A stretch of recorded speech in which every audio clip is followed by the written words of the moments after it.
Male mal kenyam gwasme bana roch shit ke tin kon gor kon ke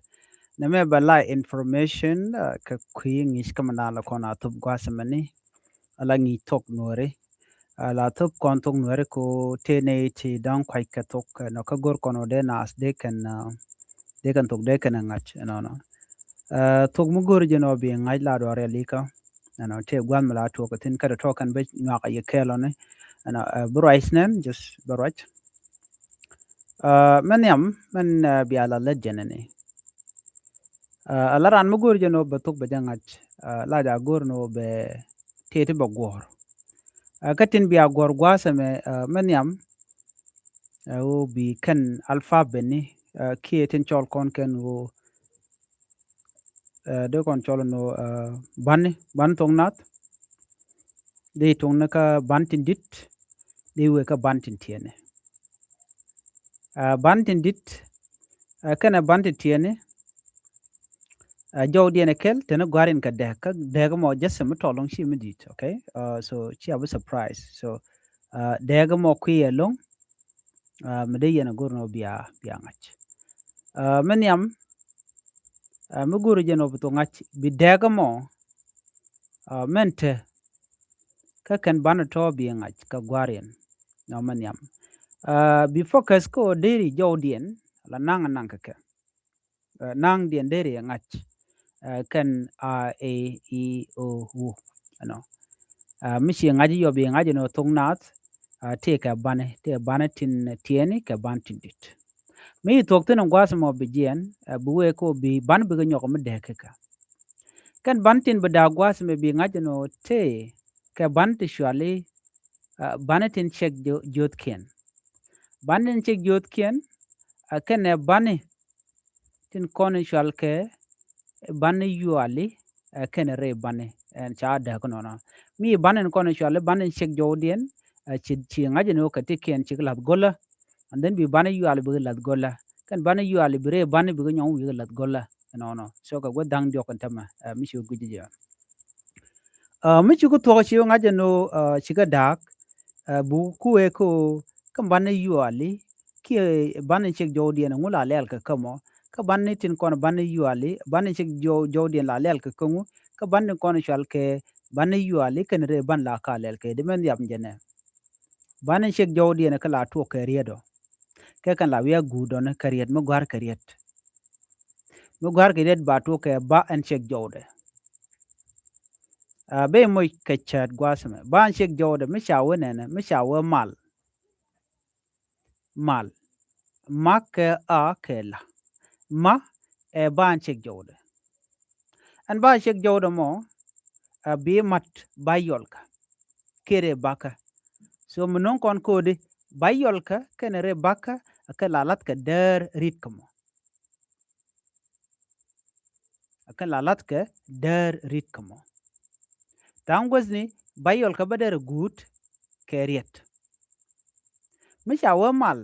ma ke a ke la a e bayol ka la e ban shek jode ma e ban shek jode mal mishi laro male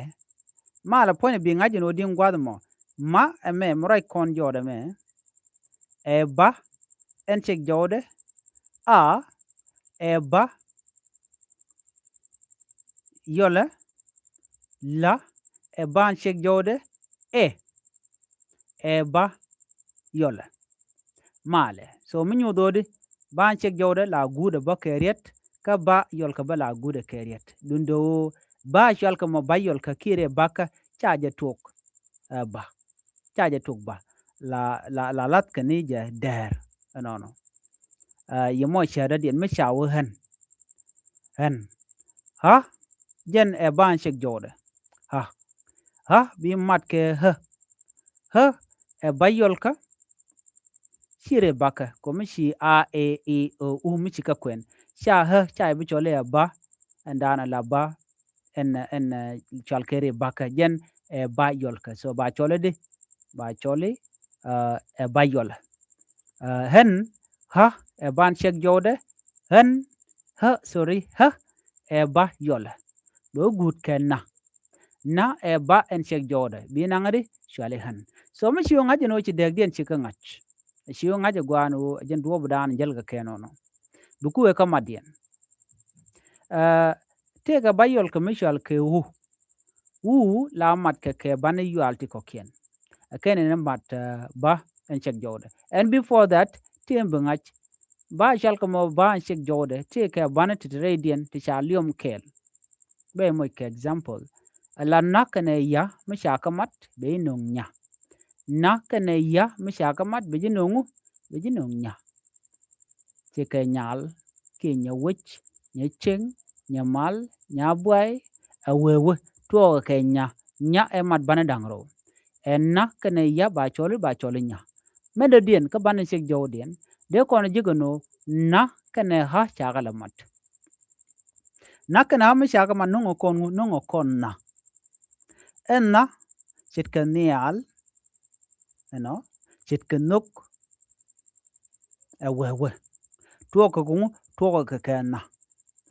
ba ando dien ka bane chek jo dien tin kono sha nyoko mamat ke cha da kane ha cha kamat da memedi ha ba ga chole za chit ke dol chit ke duk chit ke dan wewe no za anamo so bi ngaje no da kane ha cha kamat za da kane ha cha kamat be jinong za so neme derin gorno bi ngaje longba ko tiak ga de tiak just metero shi bana shi kan ngaden bi dagdin bi ngal ngach kan do dande do deri kwen keja ko la kon do kwen bu kona kek bana jo kwen and then la we kel gwaza me tikon ke bani tisha gut keriet okay en ba mo ke banin sha gut keriet ba kon mo keriet chana kach chana melel ala ka ke a ke cha chwale kach ala ka karwade e ban chek jode a e bayola sha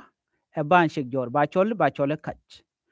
ta gwazni ala kach gude ke sha cher jode ke ja mi chu jege ja so mu nyu dor mi chele ka ke a ke ja be jinu mu chale kach so kujimo che besona gwa ki jor che brar so ba dil chol ba nan ke sham mi ja kon kode tela bam gut ke ja wana ka bado dien bam de gut ke pa ka biu ja ka gut ke ba na mo che chuang ba chet ka bab shi ba ke a ke ba mi shi mat bala bab na me e pa chale bab ka tungna e ba a pa so mi de gut ke pa che bu gut ka ba che gut ke riet ka tung nwere wana ka takane da chet ke det ta ajen gwana jen mi shi gu ke da tele ba mu gut ke da tele riet mu gut ke da tele je ka tung nat mi de gut ke da bi ji gunu gudu ke ta wana ka ga kane ka chet ka gok en mi de gut ke ga che gut ke ga gudu ke ka tele riet mu gut ke ga riet yal gut kan ka keka we karietin kokien te der ander go der ka ngach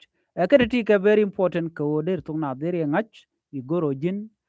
bi channel bi jagor bi subscribe kan we language school ko bi ngi ten konen beten bi kan mala shu keje bana jek ka ngi do dien na me go update ko bi ngaje no am available anytime de kon interact dir question dana tije ka kwitongna der teach an bana nyo jek kamur dien bi